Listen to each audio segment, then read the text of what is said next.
দখলা রাসূলুল্লাহ সাল্লাল্লাহু আলাইহি ওয়াসাল্লাম আল মসজিদে, আল্লাহ নবী মসজিদে প্রবেশ করলেন। ফাজা রাজুলুন, এক ব্যক্তি আসছে, আসার পর মসজিদে প্রবেশ করছে। করার পর ভালো করে দেখেন, আচ্ছা কথার কথা, এই দেখেন নজর নজর, নামাজে যখন দাঁড়াইলেন নামাজের নজর কয়েক জায়গায় রাখা, ওই জায়গা থেকে যদি নজর সরে যায় বুঝতে হবে আপনার খুশু খুজু শেষ। কিন্তু নজরগুলা যদি ওই জায়গায় রাখতে পারেন ইনশাল্লাহ আমি বলে গেলাম খুশু খুজু শেষ হবে না, থাকবে। নামাজে আপনি দাঁড়াইলেন, দাঁড়ানোর পর আপনার যেই জায়গায় সিজদা করবেন ওই জায়গায় আপনার নজর থাকবে। এর মানে দাঁড়ানোর সময় সিজদার স্থান থেকে যদি নজর সরে যায় আপনার খুশু খুজু সরে যাবে। সোজা হিসাব, দাঁড়ায় নজর থাকবে সিজদার স্থানে, ওই সময় যদি আপনার নজর অন্য জায়গায় যায় বাস খুশু খুশু চলে যাবে। আপনি ট্রাই করেন আজকে থেকে, ওই জায়গায় রাখেন, দেখবেন কোথায় জানি আছেন, ওখান থেকে একটু এদিক সেদিক যায় মনে হবে কোথায় যেন চলে যাচ্ছেন।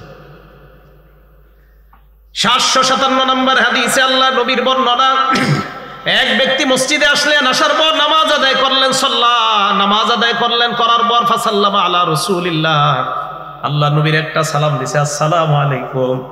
ফারাদ্দা, নবীজিও সালামের জবাব দিলেন। জবাব দেওয়ার পর কয় ইরজি ফাসাল্লি ফাইন্নাকা লাম তুসাল্লি, যাও আবার নামাজ পড়ো, তোমার নামাজ হয় নাই, তুমি নামাজ পড়ো নাই। বুঝছেন তো, তুমি যাও নামাজ পড়ো, আবার নামাজ পড়ো নাই। ফারাজা ফাসাল্লা কামা কানা ইউসাল্লি, ওই ব্যক্তি আবার গেলেন, সুম্মা ইউসাল্লি কামা কানা সাল্লা, যেইভাবে আগের মতো নামাজ পড়লেন আবার ওইভাবে নামাজ আদায় করলেন, আবার নবীর সামনে আইসা সালাম দিলেন। আল্লাহ নবী সালামের জবাব নিয়ে বললেন ইরজি ফাসাল্লি ফাইন্নাকা লাম তুসাল্লি, হে মিয়া যাও আবার নামাজ পড়ো, তুমি নামাজ পড়ো নাই। এইভাবে 3 বার হয়ে যাওয়ার পর ওই ব্যক্তি বলে ইয়া রাসূলুল্লাহ, আমি তো নামাজই পড়তেছি, আপনি কোন আমি নাকি নামাজ পড়ি নাই? আসলে তো নামাজ পড়ছি। আল্লাহ নবী কয় তুমি নামাজ পড়ো। 3 বার এমন বলার পর ওই ব্যক্তিটা কয় মা উহসিনু গায়রি, হুজুরের চাইতে সুন্দর আমি নামাজ পড়তে পারি না, আল্লিমনি, সুন্দরভাবে কিভাবে নামাজ পড়া যায় আপনি আমাকে শিক্ষা দিয়ে দেন।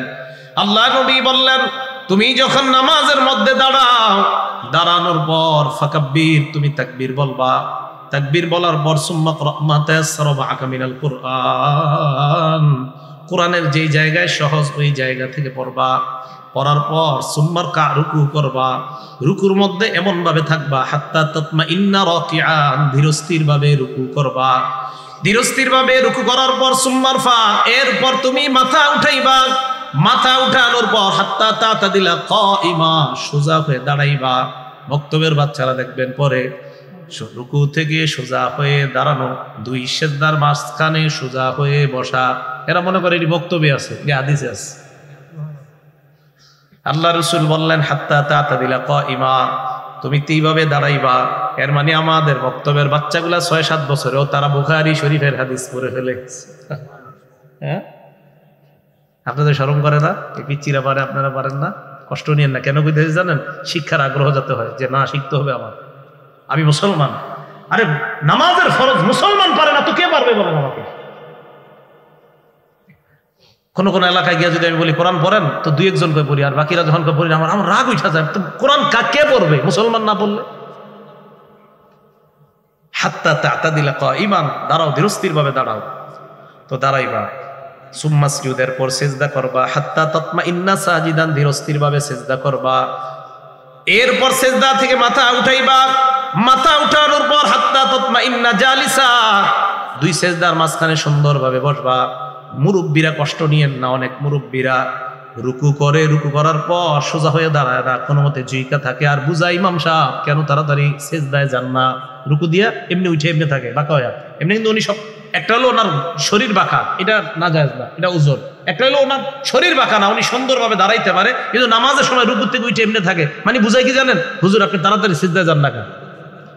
এরপরে 2 সিজদার মাঝখানে উনি বলেন হাত্তা তাতমাইন্না সাজিদা, সিজদা করার পর বসবা, বসার পর হাত্তা তাতমাইন্না জালিসা, ধীরস্থির ভাবে 2 সিজদার মাঝখানে বসবা। এখন দেখবেন অনেকে কি করে 2 সিজদার মাঝখানে বাঁকা হয়ে থাকে, বুঝায় হুজুর তাড়াতাড়ি দ্বিতীয় সিজদাটা দেন, ঠিক না? তাহলে এটা তো হইলো না হুজুর, নামাজ তো হইলো না, এটা তো ঠিক হলো না। তাহলে 2 সিজদার মাঝখানে সোজা হয়ে বসা।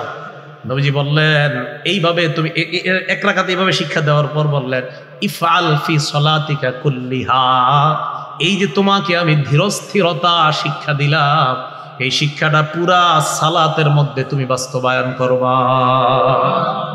ভাই পড়বো তো এইভাবে নামাজ ইনশাআল্লাহ। আল্লাহ তৌফিক দান করেন, আল্লাহ তৌফিক দান করেন। নামাজের মধ্যে যখন দাঁড়াবো, 1 নাম্বার চিন্তা করবো আসমান সাক্ষী আমার, 2 নাম্বার জমিন আমার সাক্ষী। এরপর আমি নামাজে দাঁড়ানোর সময় চিন্তা করব, যেই মাত্র আল্লাহু আকবার বলে তাকবীর বলবো এর আগেই চিন্তাগুলা করব। নামাজে দাঁড়ানোর সময় চিন্তা করবেন আসমান সাক্ষী থাকবে, জমিন সাক্ষী থাকবে। 3 নাম্বার আমার অঙ্গ প্রত্যঙ্গ সাক্ষী থাকবে। 4 নাম্বার আমার 2 পাশে 2 ফেরেশতা তারা সাক্ষী থাকবে। 5 নাম্বার আমার এই নামাজ আমার সাক্ষী হবে। 6 নাম্বার আরেকজন, সেটা বললেও হবে না বললেও হবে, তিনি হলেন আহকামুল হাকিমিন, আল্লাহ সাক্ষী থাকবে। এই জন্য মনে রাখবেন, নামাজে ঢুকার আগে 5টা কথা মাথায় আনবেন। 1 নাম্বার আমি নামাজে দাঁড়াবো, এখন জমিন সাক্ষী, আসমান সাক্ষী, আমার অঙ্গ প্রত্যঙ্গ সাক্ষী, আমার নামাজ সাক্ষী হবে, কিরামান কাতিবিন সাক্ষী হবে। আর নামাজে ঢুকার পর মাথায় আনবেন, বুখারীর বর্ণনা, হাদিসের মধ্যে আল্লাহ নবী বলেন, সহিহ বুখারীর বর্ণনা, আল্লাহ নবী নামাজের মধ্যে হঠাৎ একদিন দেখলেন সামনে শ্লেষা দেখা যায়, শ্লেষা নুখামা। নবীজি নামাজের সালাম ফিরাইলেন, ফিরানোর পর আল্লাহ নবীর চেহারা মুবারক লাল হয়ে যায়। আর প্রশ্ন করলেন কি ব্যাপার, এই জায়গায় শ্লেষা কারা ফালায়? হাদিসে আসছে হাক্কাহু বিয়াদিহি, আল্লাহ নবী নিজে নাকের ময়লাগুলা পরিষ্কার করলেন। করার পর বললেন, শোনো তোমরা, তোমাদের কেউ যখন নামাজের মধ্যে দাঁড়াও, সামনে তোমরা কখনো থুতু ফেলবা না, কারণ নামাজে যখন দাঁড়াও ফাইন্নাল্লাহা হিয়ালা ওয়াজহিহি, তোমার সামনে আল্লাহ থাকে। ভাই মনে থাকবে নি? তাহলে নামাজে দাঁড়ানোর আগে এই কথাগুলো, দাঁড়ানোর আগে আসমান সাক্ষী, জমিন সাক্ষী, অঙ্গ প্রত্যঙ্গ সাক্ষী হবে, কিরামান কাতিবিন সাক্ষী হবে, নামাজ সাক্ষী হবে। নামাজ শুরু করলাম, সামনে কে? আল্লাহ। তো 4 নাম্বার আল্লাযীনা ইউকিমুনাস সালাহ। 5 নাম্বার ওয়া মিম্মা রাযাকনাহুম ইউনফিকুন, আমার দেওয়া রিজিক থেকে যারা আল্লাহর রাস্তায় খরচ করে, যাকাত ফরজ হলে যাকাত আদায় করে, এমনি দান সদকা যারা করতে থাকে, এই 5 গুণে গুণান্বিত, এটা হলো ইমানদারের গুণ। এরপর আল্লাহ বলেন, উলাইকা হুমুল মুমিনুনা হাক্কা, তারা হলো প্রকৃত ইমানদার। লাহুম দারাজাতুন ইনদা রাব্বিহিম, তাদের জন্য তাদের রবের কাছে রয়েছে অনেক মর্যাদা, মাগফিরা, ক্ষমা, ওয়া রিজকুন কারীম, এবং সম্মানিত রিজিক আল্লাহ তাদের জন্য রেখে দিয়েছে। ওয়া ইযা তুলিয়াত আলাইহিম আয়াতুহু যাদাতহুম ঈমানা, তাদের সামনে আল্লাহর কোরআনের আয়াত তেলাওয়াত করলে ওই আয়াত তাদের ঈমান আরো বাড়ায় দেয়। ওয়া আলা রাব্বিহিম ইয়াতাওয়াক্কালুন, তারা আল্লাহর উপরই ভরসা করে, তাদের রবের উপরে একমাত্র ভরসা করে। আল্লাযীনা ইউকিমুনাস সালাতা ওয়া মিম্মা রাযাকনাহুম ইউনফিকুন, তাদের আরেকটা পরিচয়, তারা সালাত কায়েম করে, নামাজ কায়েম করে। আমি তাদেরকে যে রিজিক দেই সেই রিজিক থেকে তারা খরচ করে, এ হলো তাদের পরিচয়। 1 নাম্বার, যাদের কাছে আল্লাহর জিকির করা হলে তাদের অন্তরগুলো ভীত সন্ত্রস্ত হয়। মাই কেমন হলে আমার সমস্যা নেই, আপনারা কথা বুঝবেন না, ওরে ধরবেন আপনারা, আমার সমস্যা নেই। কিন্তু তো জিকির, এটার কি ফায়দা, এটার কি উপকার?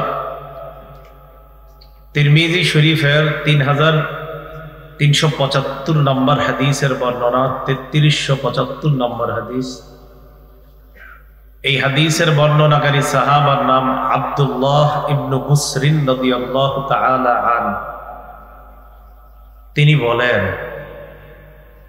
এক ব্যক্তি রাসূল আকরাম সাল্লাল্লাহু আলাইহি ওয়াসাল্লামকে এই কথা বললেন, ইন্না শারাইআল ইসলামি ক্বাদ কাসুরাত আলাইয়া ইয়া রাসূলুল্লাহ সাল্লাল্লাহু আলাইহি ওয়াসাল্লাম, ইসলামের বিধিবিধানগুলো আমার কাছে অনেক বেশি মনে হয়। আখবিরনি বিশাইইন আতাসাব্বাতু বিহি, এমন কিছু শিখিয়ে দেন আমাকে যেটা আমি মজবুত ভাবে আঁকড়ে ধরতে পারি। ইসলামের এত বিধিবিধান আমি মুখস্থ রাখতে পারি না, আমারে এমন কিছু শিখাইয়া দেন সহজে যাতে আমি মুখস্থ রেখে এটাকে মজবুত ভাবে আমল করতে পারি। রাসূল আকরাম সাল্লাল্লাহু আলাইহি সাল্লাম তাকে বললেন, লা ইয়াজালু লিসানুকা রাতাবাম মিন যিকরিল্লাহ,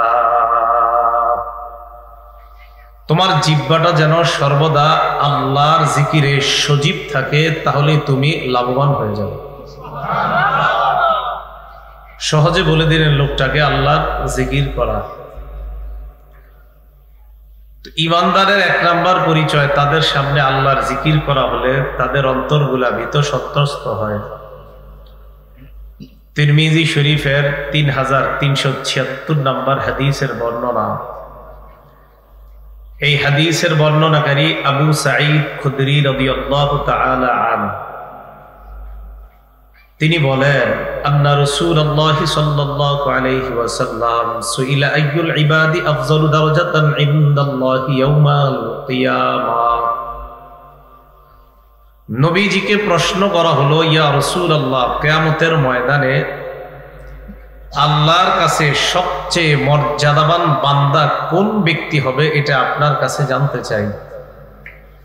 ফাকালা রাসূলুল্লাহ সাল্লাল্লাহু আলাইহি ওয়াসাল্লাম, আয-যাকিরুনাল্লাহা কাসীরান ওয়াজ-যাকিরাত,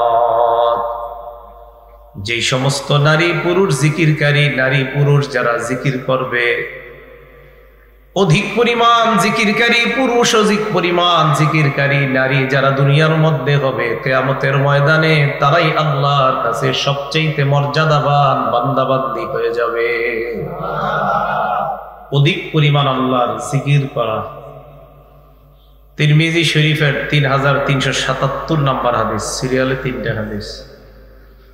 এই হাদিসের বর্ণনাকারী আবু দারদা রাদিয়াল্লাহু তাআলা আনহু, তিনি বলেন, ক্বালা রাসূলুল্লাহ সাল্লাল্লাহু আলাইহি ওয়াসাল্লাম, আল্লাহ নবী বলেন, আলা উনাব্বিউকুম বিখাইরি আমালিকুম ওয়া আযকাহা ইনদা মালিকিকুম ওয়া আরফাইহা ফি দারাজাতিকুম।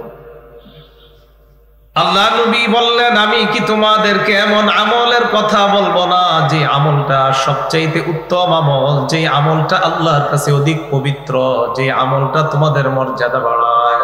একই আমল, 3 উপকার।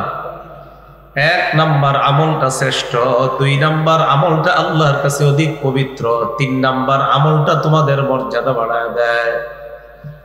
ক্বালু বালা ইয়া রাসূলুল্লাহ, সাহাবারা বললেন, হুজুর এমন আমলই তো আমরা জানতে চাই।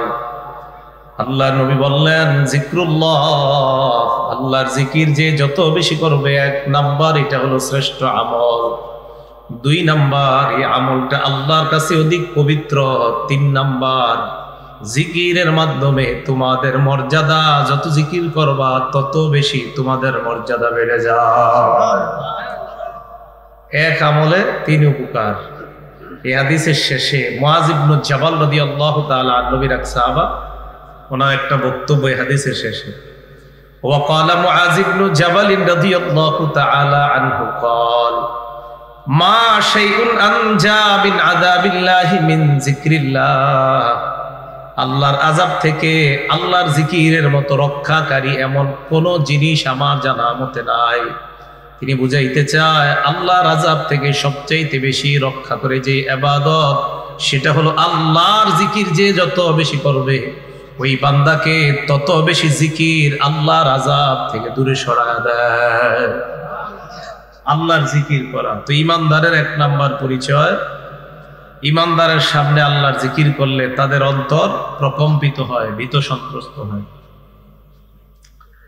মুসলিম শরীফ কিতাবের নাম, হাদিস নাম্বার 2676 নাম্বার হাদিস। আমাদের মাদ্রাসার পাঠ্যপুস্তক অনুযায়ী মোট হাদিস সংখ্যা হবে 3033টা। এই হাদিসের বর্ণনাকারী আবু হুরায়রা রাদিয়াল্লাহু তাআলা আনহু, তিনি বলেন, আন আবি হুরায়রা রাদিয়াল্লাহু তাআলা আনহু قال بينما يسير رسول الله صلى الله عليه وسلم في طريقه إلى مكة। আবু হুরায়রা রাদিয়াল্লাহু তাআলা আনহু বলেন, একদা আল্লাহ নবী মক্কার পথ ধরে মক্কার দিকে চলতে লাগলেন। মক্কার পথ ধরে মক্কার দিকে চলতে লাগলেন। ফামাররা আলা জাবাল, চলতে চলতে এক পাহাড়ের পাশ দিয়ে অতিক্রম করলেন। ইউকালু লাহু জুমদান, ওই পাহাড়টার নাম হলো জুমদান। কি নাম? জুমদান। পাহাড়ের নাম জুমদান। فقال رسول الله صلى الله عليه وسلم هذا জুমদান। আল্লাহ নবী বললেন এই পাহাড়টা হলো জুমদান নামক পাহাড়। এখন একটা আরবি শব্দ বলবো, এটা সবাই মুখস্থ করতে হবে। নবীজি বললেন সাবাকাল মুফাররিদুনা, সাবাকাল মুফাররিদুনা। আল্লাহ নবী বললেন মুফাররিদুন যারা তারা অগ্রগামী হয়ে গিয়েছে, মুফাররিদুন যারা তারা অগ্রগামী হয়ে গিয়েছে। শিখার জিনিসটা মুফাররিদুন বলেন, বলেন মুফাররিদুন। আলেমরা ছাড়া অন্য যারা আছেন আপনারা কিছু বুঝছেন মুফাররিদুন কি? 2-3 জন কয় না, বাকি অন্যরা বুঝছেন, তাই তো? মুফাররিদুন যেই 5 জন বলছেন না, অন্যরা বুঝছেন না? এর আওয়াজ এত আসতে কেন? আপনারা কি বুঝছেন মুফাররিদুন? এটা বলতে সমস্যা কোথায়? তো সাহাবারাও তো বুঝে নাই, আপনারা বুঝবেন কেমনি? এইটা নবীজি বলার পরে সাহাবারাই বুঝে নাই। আপনাদের প্রথমে না বলার ভাবসাবে মনে হয়েছে আপনারা বুঝছেন। নবীজি বললেন সাবাকাল মুফাররিদুন, মুফাররিদুনরা অগ্রগামী হয়ে গেছে। আপনারা যেমন মুফাররিদুন বুঝেন নাই, সাহাবারাও বুঝে নাই। সাহাবারা প্রশ্ন করলেন ওয়ামাল মুফাররিদুনা ইয়া রাসূলুল্লাহ, হুজুর মুফাররিদুন আবার কি জিনিস? আল্লাহ নবী জবাব দিলেন আয-যাকিরুনাল্লাহা কাসীরান ওয়াজ-যাকিরাত, যেই সমস্ত নারী পুরুষ বেশি বেশি আল্লাহর জিকির করে তারাই হলো মুফাররিদুন। কিয়ামতের ময়দানে তারা অগ্রগামী হয়ে সবার আগে আগে আল্লাহর জান্নাতের দিকে রওনা করবে। তাদের নাম কি? তাই এখন বুঝছেন তো মুফাররিদুন কারে কয়? এখন যদি আবার আগামী মাহফিলে যদি কোথাও জিজ্ঞাসা করি মুফাররিদুন কারে কয়, বুঝছেননি, তখন জোরে বললেন বুঝছি। এই হলো মুফাররিদুন, যারা বেশি আল্লাহর জিকির করে নারী পুরুষ তাদেরকে মুফাররিদুন বলা হয়। এবার বলেন আমার সাথে মুফরিদুন। আগে কি শিখছেন আর এখন? একই বানান, একই, শুধু তাসদিদ পার্থক্য। তাসদিদ দিলে মুফাররিদুন, তাসদিদ না দিলে মুফরিদুন। আপনার সরি, ফায়ের উপরে সাকিন দিলে মুফরিদুন, আর ফায়ের উপরে যদি জবর দিয়ে দিই আর রায়ে যদি তাসদিদ দিয়ে দিই তা মুফাররিদুন। এখন মুসলিম শরীফের হাদিসে জানলাম মুফাররিদুন কারা? যারা বেশি আল্লাহর জিকির করে নারী পুরুষ তারা। এখন আরেকটা জানলাম মুফরিদুন। এত আওয়াজ বাড়াইতেছেন চারদিকে, আপনারা বারবার বলতেছে আওয়াজ কমান, আপনি খালি আওয়াজই বাড়াইতেছেন। শুরুতে তো আমি কিচ্ছু কইছি আপনারা যে আওয়াজ বাড়ান বা না বাড়ান, তো বসার পরে আপনি আওয়াজ বাড়াইতে শুরু করছেন কেন?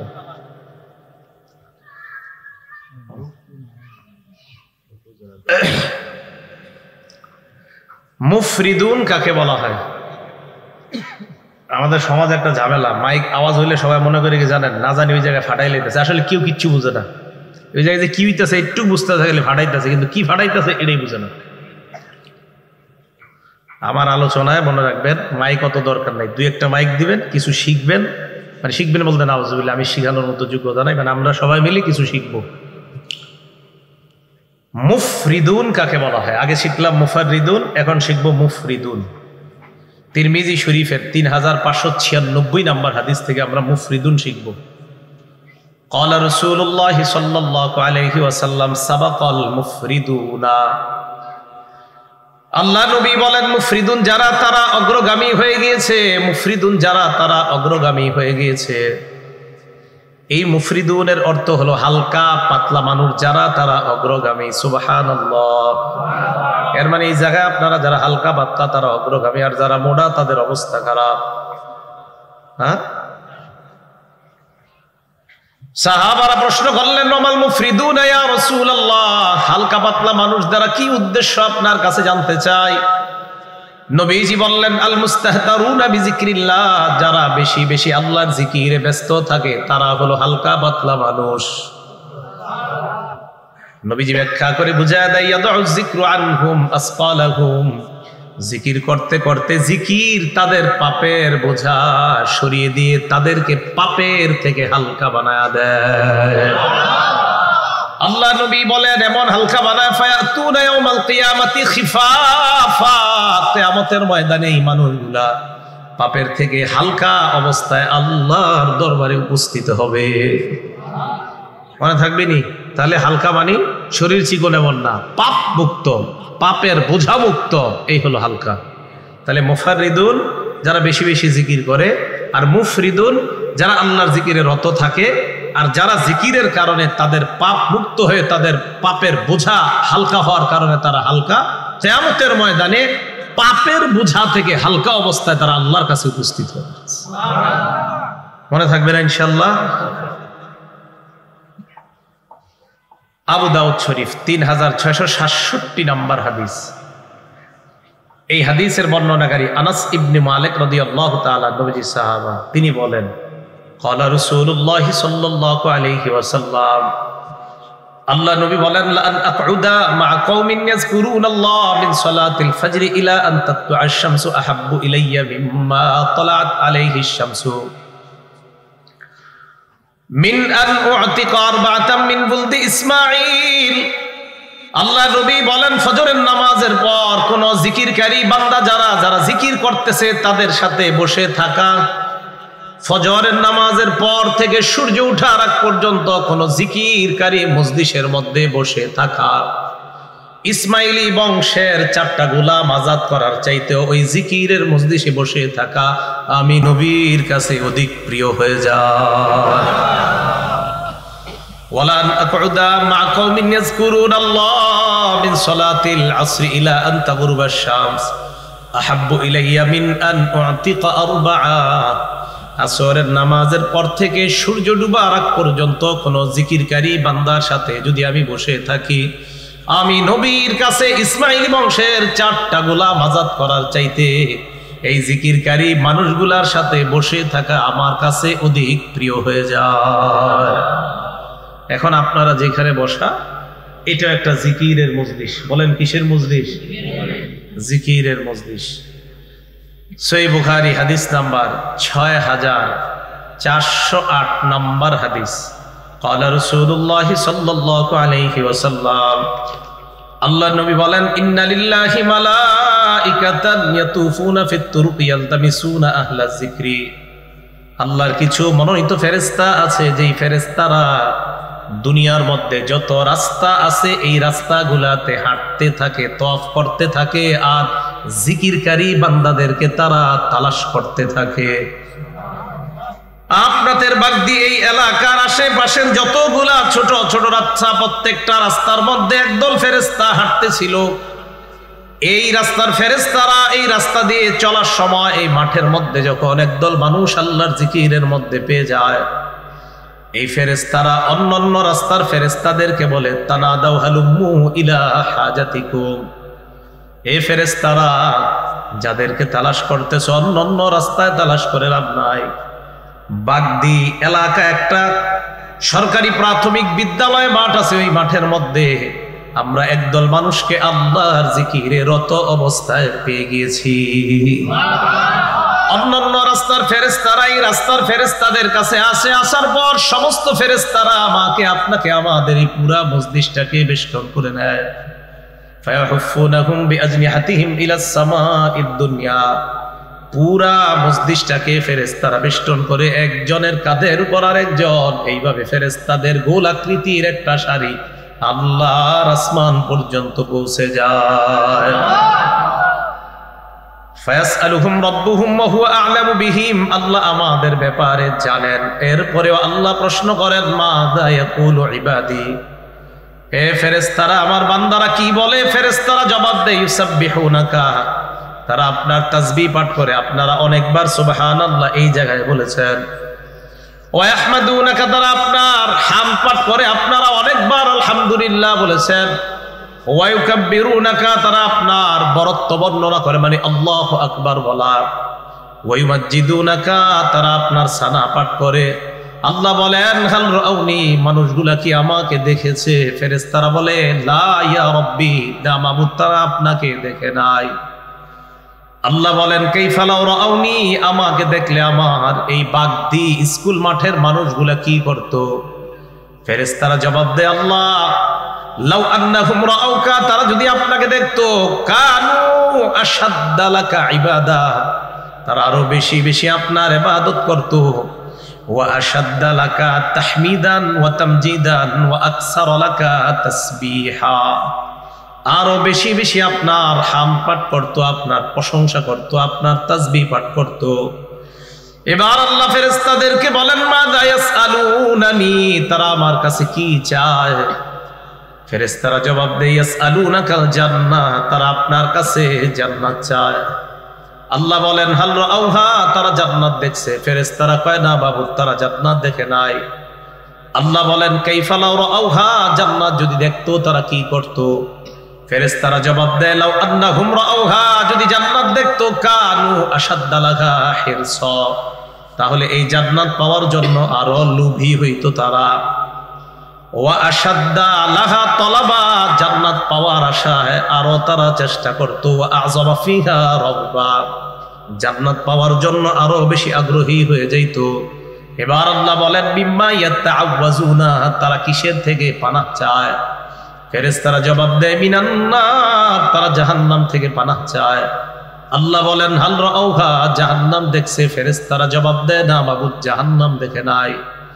এবার আল্লাহ বলেন কাইফা লাউ রাআউহা, জাহান্নাম দেখলে কি করত? ফেরেশতারা জবাব দেয় মাবুদ, তারা যদি জাহান্নাম দেখতো কানু আশাদ্দা ফিরারান মিনহা, জাহান্নাম থেকে আরো দ্রুত পলায়ন করত। ওয়া আশাদ্দা লাহা খাউফা, জাহান্নামকে আরো বেশি ভয় করত। আল্লাহ বলেন ইন্নী উশহিদুকুম আন্নী ক্বাদ গাফারতু লাহুম, তোমরা সাক্ষী থাকো এই মাঠের মানুষগুলাকে আমি আল্লাহ মাফ করে দিলাম। এরই যে ওনারা দাঁড়ায় রয়েছে, যারা আপনার সমস্যা নেই, আপনাদেরকে মাফ করছে। ওনারা যারা দাঁড়ায় রয়েছে, এক ফেরেশতা আল্লাহরে বলে আল্লাহ ফুলানুন লাইসা ফীহি, ওই জায়গায় এমন এমন মানুষ আছে যারা মূলত ওই মজলিসের অন্তর্ভুক্ত না, যা আলী হাজা, এরা কোনো প্রয়োজনে আসছে, ওয়াজ শোনার জন্য আসে না, এমনি আসছে। আল্লাহ জবাব দেয় হুমুল জুলাসা উলা ইয়াশকা জালিসুহুম, এটা এমন একটা মজলিস তাদের পিছনে আইসাও যারা বসে তাদেরকেও মাফ করে দে। বসা শব্দটা আইছে, তুই যদি একটু বসা যান, আসেন, বসা শব্দটা আইছে হাদিস কি আসছে? বসা। তো যেহেতু বসা আসছে, ভলান্টিয়ার ছাড়া যারা আছেন একটু বসা যান, এরপরে আবার প্রয়োজনে উঠে যান, অন্তত গুনাহটা মাফ করায় নেন। হাদিসে আসছে যে হুমুল জুলাসা লা ইয়াশকা জালিসুহুম, এরা এমন বান্দা তাদের পিছনে যারা আসবে আইসা বসবে আমি আল্লাহ তাদেরকে মাফ করে দিলাম। এখন ওনারা যদি ওয়াজ শোনার জন্য নাও এসে থাকে তাও আল্লাহ মাফ করে দিবেন। বিসমিল্লাহ। তাহলে এই জিকিরের মজলিসের দাম অনেক বেশি আল্লাহর কাছে। আল্লাহ আমাদেরকে বেশি বেশি জিকির করার তৌফিক দান করেন। একটা কিতাব আছে নাম আল ওয়াবিল, এই কিতাবের লেখকের নাম ইবনুল কাইয়িম রাহমাতুল্লাহি আলাইহি, শেখুল ইসলাম ইবনে তাইমিয়ার ছাত্র। ৬৭ নম্বর পৃষ্ঠা। আবু উমামা রাদিয়াল্লাহু তাআলা আনহুর একটা বর্ণনা এনেছেন, উনি আবু দারদা রাদিয়াল্লাহু তাআলা আনহুর একটা বর্ণনা এনেছেন। তিনি বলেন ক্বালা আবু দারদা রাদিয়াল্লাহু তাআলা আন লিকুল্লি শাইইন জালা ওয়া জালাউল কুলুবি যিকরুল্লাহ। আবু দারদা বলেন প্রত্যেকটা জিনিসের একটা উজ্জ্বলতা আছে। স্টেজের উজ্জ্বলতা বর্তমানে এই বাতিগুলা, মাঠের উজ্জ্বলতা, আশেপাশের লাইট গুলার কারণে এই মাঠের উজ্জ্বলতা, আসমানের উজ্জ্বলতার নাম চন্দ্র, নক্ষত্র, সূর্য। আবু দারদা বলেন প্রত্যেকটা জিনিসের একটা উজ্জ্বলতা আছে। ওয়া জালাউল কুলুবি যিকরুল্লাহ, অন্তরের উজ্জ্বলতার নাম হলো আল্লাহর জিকির করা। যত বেশি জিকির করা হয় ওই বান্দার অন্তর তত বেশি উজ্জ্বল আল্লাহ বানায় দেয়, উজ্জ্বল। তাহলে আপনারা বলেন তো অন্তরের উজ্জ্বলতার নাম আল্লাহর জিকির। বলেন অন্তরের উজ্জ্বলতার নাম আল্লাহর জিকির করা।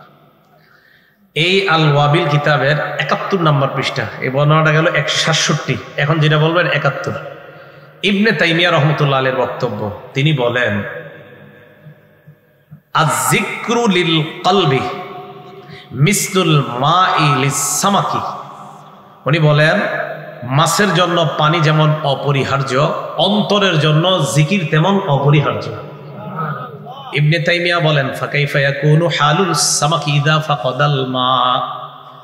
ইবনে তাইমিয়া বলেন দুনিয়ার মানুষ শোনো তোমরা, পানি যদি শুকিয়ে যায় চিন্তা করো মাছের কি অবস্থা হবে। বলেন আপনারা, পানি যদি শুকিয়ে যায় মাছ বাঁচবে না মরবে? তাহলে আবার শোনেন, ইবনে তাইমিয়া বলেন মাছের জন্য পানি যেমন জরুরি, পানি না থাকলে মাছের যে অবস্থা হবে, জিকির না থাকলে কলবেরও সেই অবস্থা হবে। তার মানে পানি না থাকলে মাছ যেমন মারা যায়, কলবে যদি জিকির না থাকে ওই কলব মৃত্যুবরণ করে, ওই কলব মুর্দা হয়ে যায়। বলেন নাউজুবিল্লাহ। ইন্নামাল মুমিনুনা আল্লাযীনা ইযা, একটা কিতাব আছে নাম সিয়ারু আলামিন নুবালা, এই কিতাবের 3 নম্বর খণ্ড 358 নম্বর পৃষ্ঠা, মন দিয়ে শোনেন। আব্দুল্লাহ ইবনে আব্বাস রাদিয়াল্লাহু তাআলা, নবীজির চাচাতো ভাই, উনি মারা গেছে তায়েফে। কোথায় মারা গেছে? তায়েফ। লাম্মা মাতা আব্দুল্লাহ ইবনে আব্বাস রাদিয়াল্লাহু তাআলা আনহুমা বিত্তাইফ, নবীজির চাচাতো ভাই আব্দুল্লাহ ইবনে আব্বাস রাদিয়াল্লাহু তাআলা আনহুমা যখন তায়েফে মারা গেলেন, তায়েফে মারা যাওয়ার পর জনগণ বলে জাআ তায়রুন লাম ইউরা আলা খিলকাতিহি, হঠাৎ জনগণ তাকায় দেখে একটা পাখি আসছে, এমন পাখি জীবনেও তারা দুনিয়াতে আর কখনো দেখে নাই।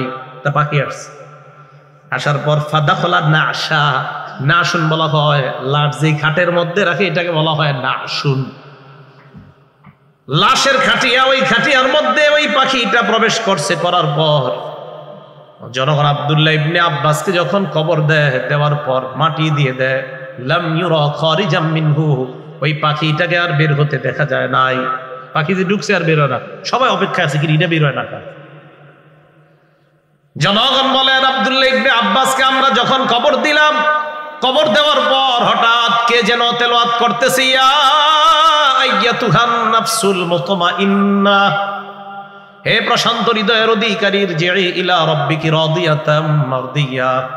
আমরা চারদিকে আওয়াজ শুনি লাম ইউরা মান তালা হাদিহিল আয়া, তেলাওয়াতকারীকে দেখতে পাই না, কে যেন তেলাওয়াত করতেছে। তার মানে নবীর চাচাতো ভাই, নবীর সাহাবা আব্দুল্লাহ ইবনে আব্বাসকে স্বাগত জানাইতে জানাইতে জান্নাতের দিকে নিয়ে যাওয়া হচ্ছে।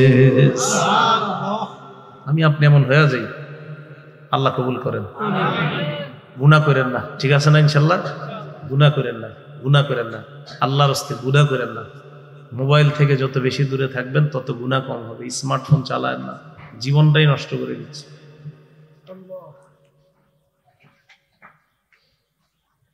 আব্দুল্লাহ ইবনে আব্বাস রাদিয়াল্লাহু তাআলা আনহু, ওনাকে এইভাবে স্বাগত জানাইতে জানাইতে নিয়ে যাওয়া হয়েছে।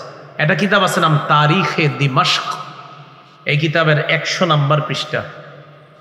আবু উমামা রাদিয়াল্লাহু তাআলা আনহু বলেন, নবীজি এক ব্যক্তিকে শিক্ষা দিলেন যে প্রশান্ত হৃদয় কিভাবে অর্জন করবা, এই দোয়া শিখাই দিয়েছে। তো দোয়াটা আমাদের শিখা দরকার আসেনি?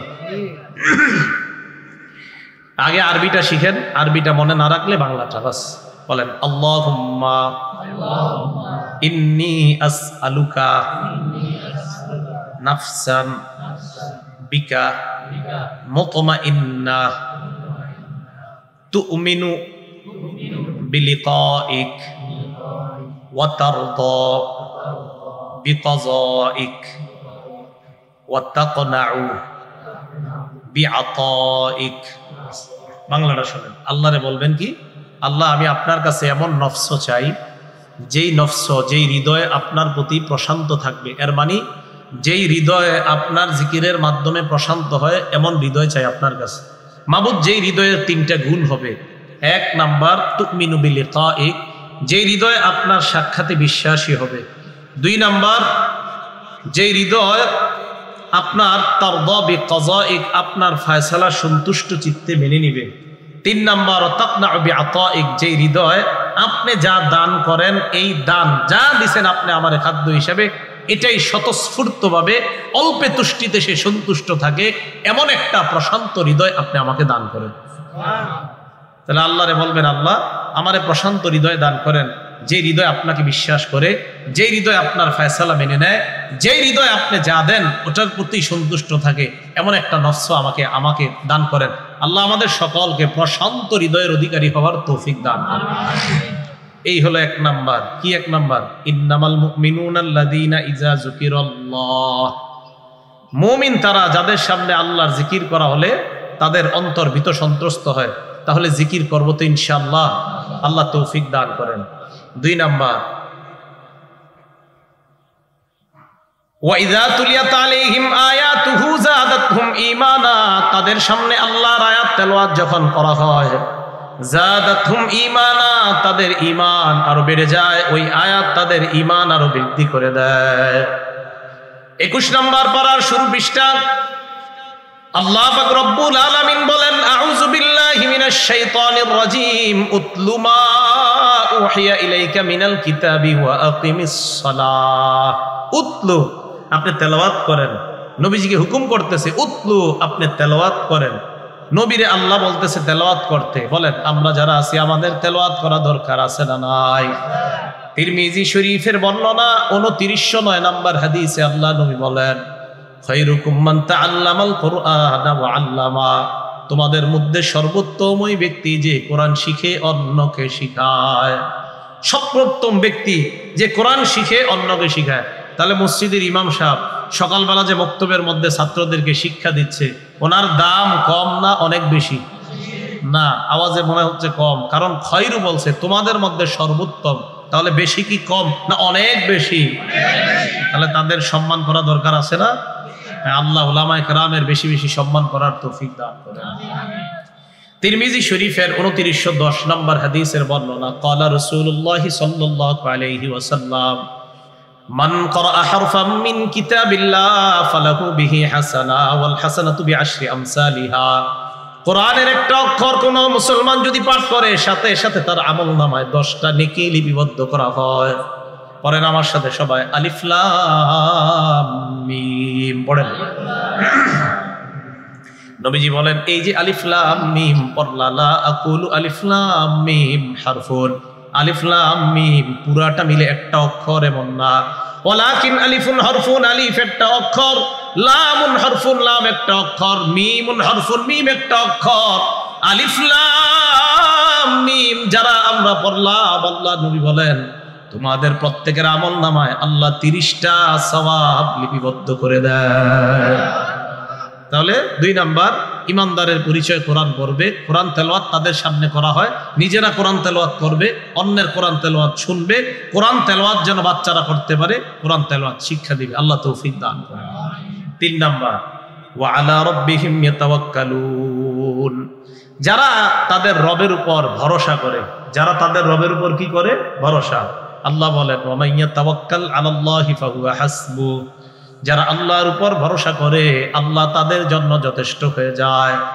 নবীজি বলেন, লাউ আন্নাকুম তাতাওয়াক্কালুনা আলাল্লাহ হাক্কা তাওয়াক্কুলিহি, তোমরা যদি যথাযথভাবে আল্লাহর উপর ভরসা করতা, পাখিরে যেমন আল্লাহ রিজিক পৌঁছায় দেয়, তোমাদেরকেও আল্লাহ ওইভাবে রিজিক পৌঁছায় দিতেন। তাহলে 3 নাম্বার আল্লাহর উপর ভরসা করা।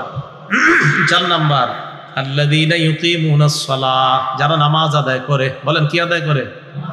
নামাজ। নামাজ আদায় করবেন খুশু খুজুর সাথে। ওলামায়ে কেরাম এই জায়গাটায় আমরা একটু চুপ থাকার আবেদন জানাচ্ছি। অন্যরা বলেন নামাজের ফরজ কয়টা? সাধারণ যারা বলেন তো আপনারা, এখানে 2-3 জন কইতাছে। কত মাহফিল হয়, হ্যাঁ, অনেক কষ্ট লাগে আমার। প্রত্যেকদিন মাহফিল হয়। শীতকালে তো ডেলি এক এলাকায় আপনার 14-15টা হয়। 3-4 জন আওয়াজ দিছে নামাজের ফরজ, একজনে কইছে 13টা আর একজনে কইছে 14টা। তো যাই হোক, অথচ কতগুলো মুসলমান বসা, ঠিক না? মাঝে মাঝে চিন্তা করি আল্লাহর কাছে কি জবাব দেওয়া হবে। নামাজের ফরজ মুসলমানরা পারে না, মক্তবের বাচ্চারা পারে, তোমরা পারতেছে না। নামাজের ফরজ কয়টা? 13টা। বাহিরে কয়টা? ভিতরে? যাক মাশাআল্লাহ, মিছিলে মিছিলে হচ্ছে আর কি। 2-1 জন কয় বাকিরা মিছিল, বুঝতেছি। 1 নাম্বার কি? আচ্ছা আচ্ছা, নামাজের ফরজ গুলা, ওয়াজিব গুলা আপনারা শিখে না রাখলে কে শিখবে? সব প্রমাণ আছে। শরীর পাক, সূরা মাইদার 6 নম্বর আয়াত, ওয়া ইন কুনতুম জুনুবান ফাত্তাহহারু, অপবিত্র থাকলে পবিত্রতা অর্জন করো। কাপড় পাক, সূরা মুদ্দাসসিরের 4 নম্বর আয়াত, ওয়া সিয়াবাকা ফাতাহহির, কাপড় পবিত্র করো। 3 নম্বর নামাজের জায়গা পাক, সূরা বাকারার 125 নম্বর আয়াত, ওয়া আহিদনা ইলা ইব্রাহিমা ওয়া ইসমাঈলা আন তাহহিরা বাইতিয়া লিত-তাইফিন, ইব্রাহিম ইসমাইলকে আমি আল্লাহ বললাম পবিত্র করেন আমার ঘরটা। কেন? লিত-তাইফিনা, যারা তওয়াফ করবে তাদের জন্য। ওয়াল আকিফিনা যারা ইতিকাফ করবে তাদের জন্য, ওয়ার রুকআই যারা রুকু করবে, ওয়াস সুজুদ যারা সিজদা করবে মানে যারা নামাজ পড়বে তাদের জন্য। 4 নাম্বার সতর ডাকা সূরা আরাফের 31 নাম্বার আয়াত, ইয়া বানি আদম খুযু জিনাতাকুম ইনদা কুল্লি মসজিদ, হে আদম সন্তান নামাজের সময় সাজসজ্জা অবলম্বন করো। 5 নাম্বার কিবলামুখী হওয়া সূরা বাকারা 144 নাম্বার আয়াত, ফাওয়াল্লি ওয়াজহাকা শাতরাল মসজিদিল হারাম, কিবলামুখী হয়ে দাঁড়াও, হ্যাঁ কিবলামুখী হয়ে দাঁড়াও।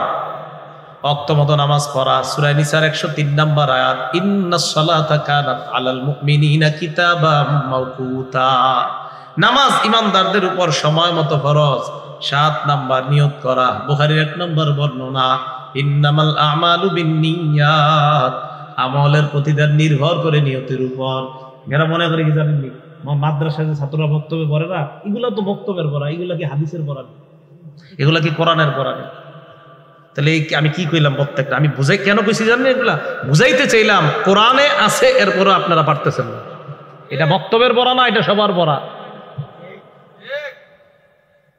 হ্যাঁ, তো নামাজ পড়া, খুশু গুজুর সাথে নামাজ পড়া, নামাজ ইতমিনানের সাথে পড়া। দলিল সহিহ বুখারী 757, 757 মানে কি 757। দখলা রাসূলুল্লাহ সাল্লাল্লাহু আলাইহি ওয়াসাল্লাম আল মসজিদ, আল্লাহ নবী মসজিদে প্রবেশ করলেন। ফাজা রাজুলুন, এক ব্যক্তি আসছে, আসার পর মসজিদে প্রবেশ করছে, করার পর ভালো করে দেখেন। আচ্ছা কথার কথা, এই দেখেন নজর, নজর নামাজে যখন দাঁড়াইলেন, নামাজের নজর কয়েক জায়গায় রাখা, ওই জায়গা থেকে যদি নজর সরে যায় বুঝতে হবে আপনার খুশু খুজু শেষ। কিন্তু নজরগুলা যদি ওই জায়গায় রাখতে পারেন ইনশাআল্লাহ আমি বলে গেলাম খুশু খুজু শেষ হবে না, থাকবে। নামাজে আপনি দাঁড়াইলেন, দাঁড়ানোর পর আপনার যে জায়গায় সিজদা করবেন ওই জায়গায় আপনার নজর থাকবে। এর মানে দাঁড়ানোর সময় সিজদার স্থান থেকে যদি নজর সরে যায় আপনার খুশু খুজু সরে যাবে। সোজা হিসাব, দাঁড়ায় নজর থাকবে সিজদার স্থানে, ওই সময় যদি আপনার নজর অন্য জায়গায় যায় বাস খুশু খুজু চলে যাবে। আপনি ট্রাই করেন আজকে থেকে, ওই জায়গায় রাখেন, দেখবেন কোথায় জানি আছেন, ওখান থেকে একটু এদিক সেদিক যায় মনে হবে কোথায় যেন চলে যাচ্ছেন। 757 নম্বর হাদিসে আল্লাহ নবীর বর্ণনা, এক ব্যক্তি মসজিদে আসলেন, আসার পর নামাজ আদায় করলেন, নামাজ আদায় করলেন, করার পর ফাসাল্লামা আলা রাসূলিল্লাহ, আল্লাহ নবীর একটা সালাম দিছে, আসসালামু আলাইকুম। ফারদ্দা, নবীজিও সালামের জবাব দিলেন। জবাব দেওয়ার পর কয় ইরজি ফাসাল্লি ফাইন্নাকা লাম তুসাল্লি, যাও আবার নামাজ পড়ো, তোমার নামাজ হয় নাই, তুমি নামাজ পড়ো নাই। বুঝছেন তো, তুমি যাও নামাজ পড়ো, আবার নামাজ পড়ো নাই। ফারাজা ফাসাল্লা কামা কানা ইউসাল্লি, ওই ব্যক্তি আবার গেলেন, সুম্মা ইউসাল্লি কামা কানা সাল্লা, যেইভাবে আগের মতো নামাজ পড়লেন আবার ওইভাবে নামাজ আদায় করলেন, আবার নবীর সামনে আইসা সালাম দিলেন। আল্লাহ নবী সালামের জবাব নিয়ে বললেন ইরজি ফাসাল্লি ফাইন্নাকা লাম তুসাল্লি, হে মিয়া যাও আবার নামাজ পড়ো, তুমি নামাজ পড়ো নাই। এইভাবে 3 বার হয়ে যাওয়ার পর ওই ব্যক্তি বলে ইয়া রাসূলুল্লাহ, আমি তো নামাজই পড়তেছি, আপনি কোন আমি নাকি নামাজ পড়ি নাই? আসলে তো নামাজ পড়ছি।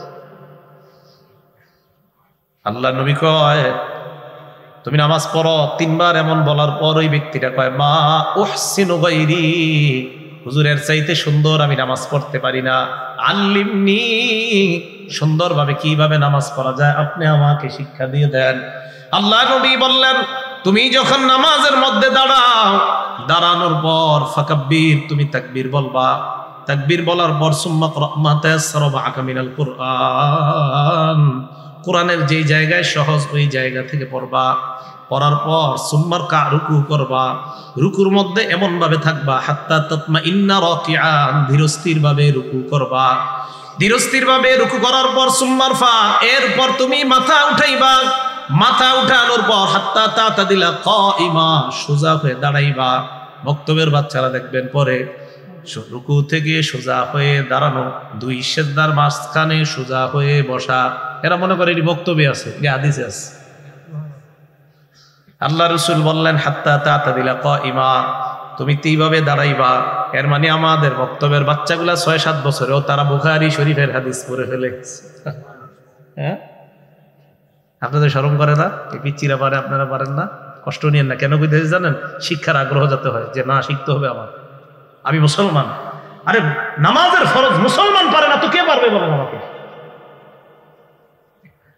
কোন কোন এলাকায় গিয়ে যদি আমি বলি কোরআন পড়েন, তো দুই একজন করে পড়ি, আর বাকিরা যখন পড়ি আমার রাগ উঠা যায়, তো কোরআন কে পড়বে মুসলমান না পড়লে? হাত্তা তা'তাদিলা কাইমান, দাঁড়াও, ধীরস্থির ভাবে দাঁড়াও। তো দাঁড়াইবা, সুম্মা সুজুদের পর সিজদা করবা, হাত্তা তাতমাইন্না সাজিদান, ধীরস্থির ভাবে সিজদা করবা। এরপর সিজদা থেকে মাথা উঠাইবা, মাথা উঠানোর পর হাত্তা তাতমাইন্না জালিসা, দুই সিজদার মাঝখানে সুন্দরভাবে বসবা। মুরব্বীরা কষ্ট নিয়েন না, অনেক মুরব্বীরা রুকু করে, রুকু করার পর সোজা হয়ে দাঁড়ায় না, কোনো মতে জুইকা থাকে, আর বুঝা ইমাম সাহেব কেন তাড়াতাড়ি সিজদায় যান না, রুকু দিয়া এমনি উঠে এমনি থাকে বাঁকা হয়ে। এমনি কিন্তু উনি সব, একটা হলো ওনার শরীর বাঁকা, এটা না জায়েজ না, এটা ওজর। একটা হলো ওনার শরীর বাঁকা না, উনি সুন্দরভাবে দাঁড়াইতে পারে, কিন্তু নামাজের সময় রুকু থেকে উঠে এমনি থাকে, মানে বুঝাই কি জানেন, হুজুর আপনি তাড়াতাড়ি সিজদায় যান না কেন? এরপরে দুই সিজদার মাঝখানে নবী বলেন হাত্তা তাতমাইন্না সাজিদা, সিজদা করার পর বসবা, বসার পর হাত্তা তাতমাইন্না জালিসা, ধীরস্থির ভাবে দুই সিজদার মাঝখানে বসবা। এখন দেখবেন অনেকে কি করে, দুই সিজদার মাঝখানে বাঁকা হয়ে থাকে, বুঝায় হুজুর তাড়াতাড়ি দ্বিতীয় সিজদাটা দেন, ঠিক না? তাহলে এটা তো হইলো না হুজুর, নামাজ তো হইলো না, এটা তো ঠিক হলো না। তাহলে দুই সিজদার মাঝখানে সোজা হয়ে বসা। নবীজি বললেন এইভাবে তুমি এক রাকাতে এইভাবে শিক্ষা দেওয়ার পর বললেন ইফআল ফি সলাতিকা কুল্লিহা, এই যে তোমাকে আমি ধীরস্থিরতা শিক্ষা দিলাম, এই শিক্ষাটা পুরা সালাতের মধ্যে তুমি বাস্তবায়ন করবা। ভাই পড়বো তো এইভাবে নামাজ ইনশাআল্লাহ। আল্লাহ তৌফিক দান করেন, আল্লাহ তৌফিক দান করেন। নামাজের মধ্যে যখন দাঁড়াবো, এক নাম্বার চিন্তা করবো আসমান সাক্ষী আমার, দুই নাম্বার জমিন আমার সাক্ষী। এরপর আমি নামাজে দাঁড়ানোর সময় চিন্তা করব, যেই মাত্র আল্লাহু আকবার বলে তাকবীর বলবো, এর আগেই চিন্তাগুলা করব। নামাজে দাঁড়ানোর সময় চিন্তা করবেন আসমান সাক্ষী থাকবে, জমিন সাক্ষী থাকবে, তিন নাম্বার আমার অঙ্গ প্রত্যঙ্গ সাক্ষী থাকবে, চার নাম্বার আমার দুই পাশে দুই ফেরেশতা তারা সাক্ষী থাকবে, পাঁচ নাম্বার আমার এই নামাজ আমার সাক্ষী হবে, ছয় নাম্বার আরেকজন, সেটা বললেও হবে না বললেও হবে, তিনি হলেন আহকামুল হাকিমিন, আল্লাহ সাক্ষী থাকবে। এই জন্য মনে রাখবেন, নামাজে ঢুকার আগে পাঁচটা কথা মাথায় আনবেন। এক নাম্বার, আমি নামাজে দাঁড়াবো, এখন জমিন সাক্ষী, আসমান সাক্ষী, আমার অঙ্গ প্রত্যঙ্গ সাক্ষী, আমার নামাজ সাক্ষী হবে, কিরামান কাতিবিন সাক্ষী হবে। আর নামাজে ঢুকার পর মাথায় আনবেন, বুখারীর বর্ণনা, হাদিসের মধ্যে আল্লাহ নবী বলেন, সহিহ বুখারীর বর্ণনা, আল্লাহ নবী নামাজের মধ্যে হঠাৎ একদিন দেখলেন সামনে শ্লেষা দেখা যায়, শ্লেষা নুখামা। নবীজি নামাজের সালাম ফিরাইলেন, ফিরানোর পর আল্লাহ নবীর চেহারা মুবারক লাল হয়ে যায়, আর প্রশ্ন করলেন কি ব্যাপার, এই জায়গায় শ্লেষা কারা ফালায়? হাদিসে আসছে হাক্কাহু বিয়াদিহি, আল্লাহ নবী নিজে নাকের ময়লাগুলা পরিষ্কার করলেন, করার পর বললেন, শোনো তোমরা, তোমাদের কেউ যখন নামাজের মধ্যে দাঁড়াও, সামনে তোমরা কখনো থুতু ফেলবা না, কারণ নামাজে যখন দাঁড়াও ফাইন্নাল্লাহা হিয়ালা ওয়াজহিহি, তোমার সামনে আল্লাহ থাকে। ভাই মনে থাকবে নি? তাহলে নামাজে দাঁড়ানোর আগে এই কথাগুলো, দাঁড়ানোর আগে আসমান সাক্ষী, জমিন সাক্ষী, অঙ্গ প্রত্যঙ্গ সাক্ষী হবে, কিরামান কাতিবিন সাক্ষী হবে, নামাজ সাক্ষী হবে। নামাজ শুরু করলাম, সামনে কে? আল্লাহ। তো চার নাম্বার আল্লাযীনা ইউকিমুনাস সালাহ। পাঁচ নাম্বার ওয়া মিম্মা রাযাকনাহুম ইউনফিকুন, আমার দেওয়া রিজিক থেকে যারা আল্লাহর রাস্তায় খরচ করে, যাকাত ফরজ হলে যাকাত আদায় করে, এমনি দান সদকা যারা করতে থাকে, এই পাঁচ গুণে গুণান্বিত, এটা হলো ইমানদারের গুণ। এরপর আল্লাহ বলেন উলাইকা হুমুল মুমিনুনা হাক্কা, তারা হলো প্রকৃত ইমানদার। লাহুম দারাজাতুন ইনদা রাব্বিহিম, তাদের জন্য তাদের রবের কাছে রয়েছে অনেক মর্যাদা, মাগফিরা, ক্ষমা, ওয়া রিজকুন কারীম, এবং সম্মানিত রিজিক আল্লাহ তাদের জন্য রেখে দিয়েছে। মনে থাকবেন ইনশাআল্লাহ। এক নাম্বার জানি কি? জিকির। ভুলে গেছেন? এক নাম্বার জানি কি? জিকির। দুই নাম্বার তেলাওয়াত, দুই নাম্বার তেলাওয়াত, তিন নাম্বার আল্লাহর উপর ভরসা, চার নাম্বার নামাজ, পাঁচ নাম্বার আল্লাহর দেওয়া সম্পদ থেকে দান করা। আল্লাহ আমাদের সকলকে এই পাঁচ গুণে গুণান্বিত হয়ে প্রকৃত ইমানদার হয়ে যেন একসাথে যেন সবাই জান্নাতে আবার এইভাবে দেখা করতে পারি, আল্লাহ তৌফিক দান করেন। আমিন। ওয়া আখিরু দাওয়ানা আনিল হামদুলিল্লাহি রাব্বিল আলামিন।